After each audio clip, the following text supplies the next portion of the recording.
Bonjour à tous. Aujourd'hui, une troisième petite vidéo concernant les origines du tarot. Et je vous parle aujourd'hui d'Oannès et des 7 sages, les 7 Apkallu.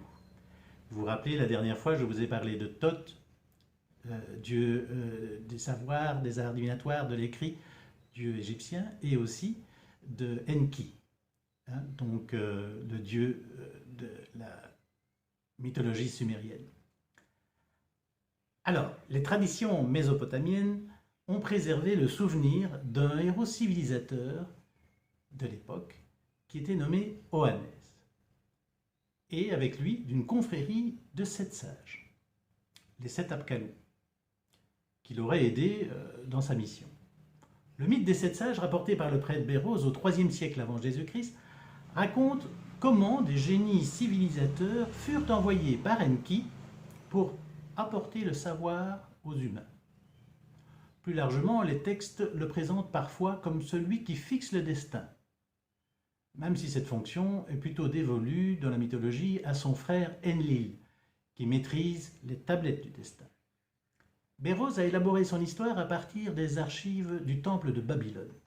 Il nous a légué une description d'Oannès comme étant un monstre ou une créature. Cependant, son récit évoque davantage un homme portant une sorte de costume de poisson, ou on pourrait dire aujourd'hui une tenue de plongée.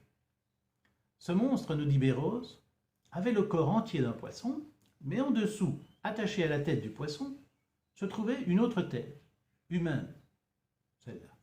Et joint à la queue du poisson se trouvaient des pieds semblables à ceux d'un homme.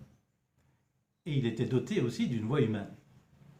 À la fin de la journée, ce monstre, Oannès, est retourné à la mer pour y passer la nuit.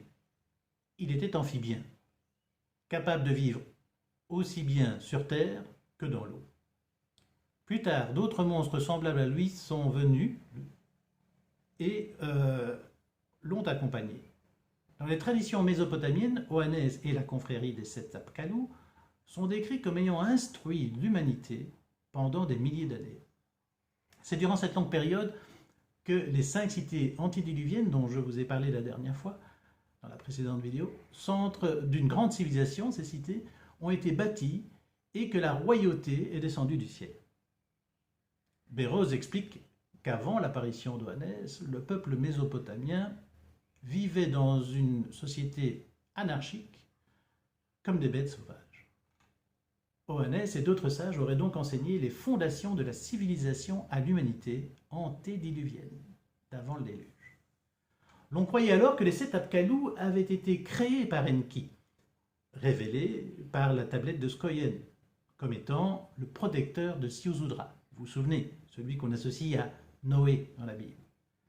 Outre son lien avec le royaume aquatique, le grand dieu de l'océan d'eau douce souterrain nommé Lapsu, les attributs particuliers donc de Lapsu, c'était la sagesse, la magie, les arts, les métiers et la civilisation.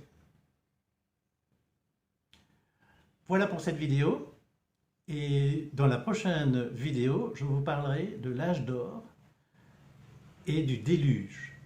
Le déluge donc qui a conduit à la civilisation de Sumer et aux civilisations suivantes. À bientôt.